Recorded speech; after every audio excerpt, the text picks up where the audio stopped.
This budget 8.9-inch tablet is the Alldocube Freer X9. It's selling for around about $169 US, and it's got this lovely display on it.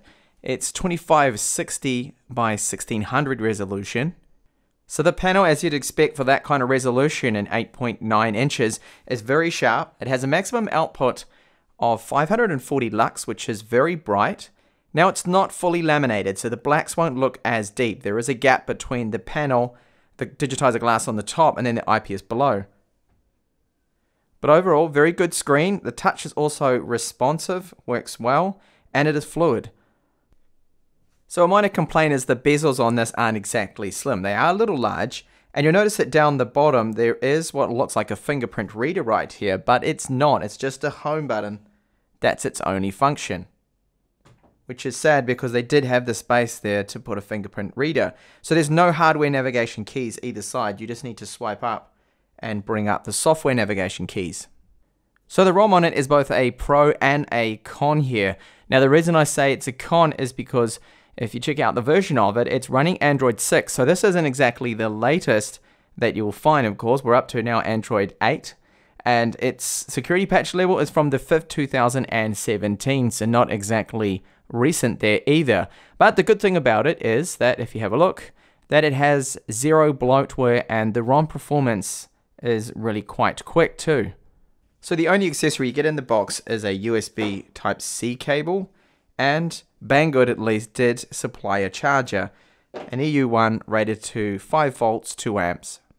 So the tablet is 8.3 millimeters thick and 772 grams light, which is quite good, making it very portable. It has a pre-applied screen protector over the glass. Now it is glass, not plastic, and the front-facing webcam is a 5 megapixel one. The whole rear is made out of this metal unibody, giving it a reasonably good feel, and the edges of it are curved, as you can see there, making it a little bit more comfortable to hold.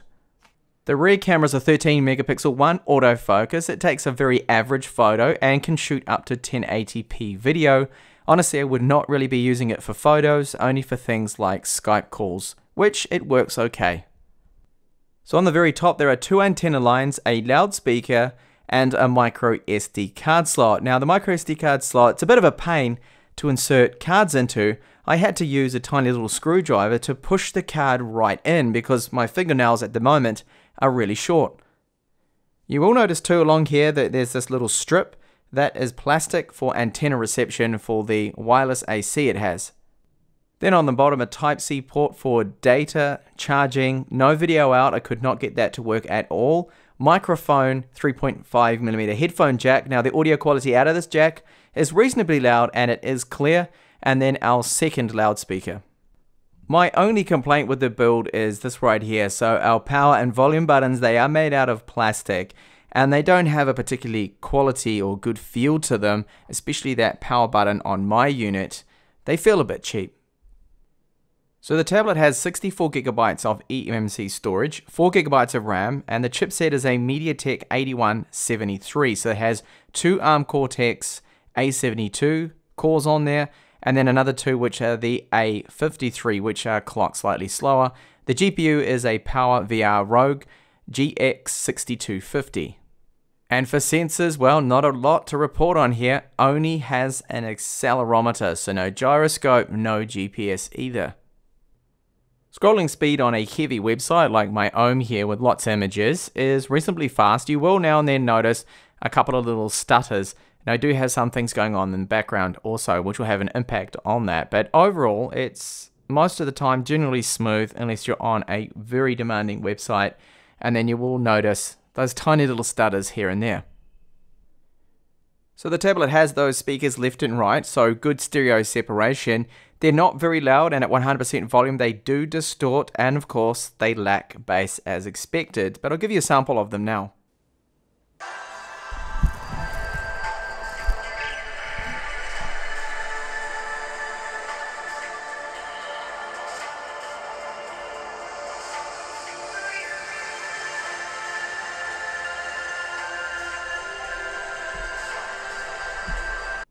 Now what about YouTube? Can it play back 1440p without any stuttering or problems? Some of the previous generation chipsets, the other MediaTek ones, the weaker ones, had a lot of trouble with that. But at least 1440p here, my testing's working perfectly fine. It is smooth and no issues here with YouTube playback. PDF files and ebooks, they look good on the screen because it's so sharp. The performance, this is a large PDF file that I'm testing out here, is reasonably good. It sometimes takes a while to load in the pages, especially if you skip ahead really fast like you see now. There will be a bit of a delay there, but overall, not too bad for the price of this tablet. Now onto a few benchmarks that I always test out with these tablets. So this is the Antutu score. You see, it's nothing amazing. I have seen scores of 70,000 of this exact same model on retailers' websites, but that's the score I got there, 64,000. And here is the Geekbench 4 score. Single core score is actually quite good. That's faster than a Polo Lake N3450, but the multi-core score isn't. A little bit slower. And here is the compute score, so this is using the GPU. Now the internal storage is one of the weaknesses here of this tablet. Only 34 megabytes per second reads and sequential 34 writes. Isn't exactly fast, but it doesn't seem to slow the tablet down at least. Now wireless range and speeds I found to be good. It's not the fastest wireless AC that you'll come across, but still decent speeds here, and I did test it out from the other side of the apartment and it seemed to perform well, probably because they do have that plastic on the rear where the antennas are located. Battery life is never a strength of these smaller tablets because they have smaller size batteries, so 5,500 mAh is good for around 4 hours of heavy use, 3 hours of gaming, and about 6 to 7 hours of light use, so light web use with the brightness down on the lowest setting is about the best you can get out of this tablet, which I would rate as being okay. It's not really the greatest, is it? Now onto a little bit of gaming. So Mortal Kombat is one of those games that will scale up to the native screen resolution. So this is running at 2560 by 1600, and as you can see, it is very fluid and playable.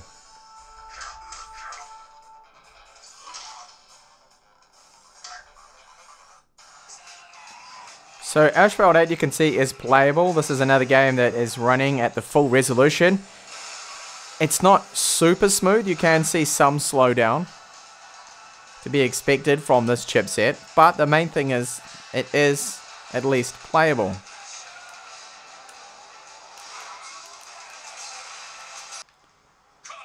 Modern Combat as well is playable, but it does have a little bit of slowdown as well.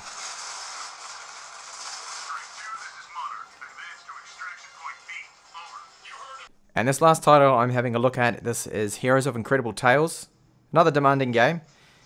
And you will see now and then some tiny little micro stutters, but I've seen that even on the Snapdragon 835s.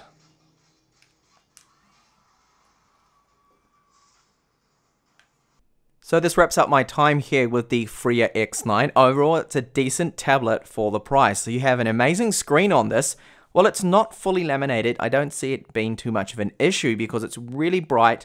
The gap between the IPS and then the digitizer glass is only around about 1mm or even less there, so it's really a non-issue. Now the brightness on it gets up to 560 lux, which is super bright.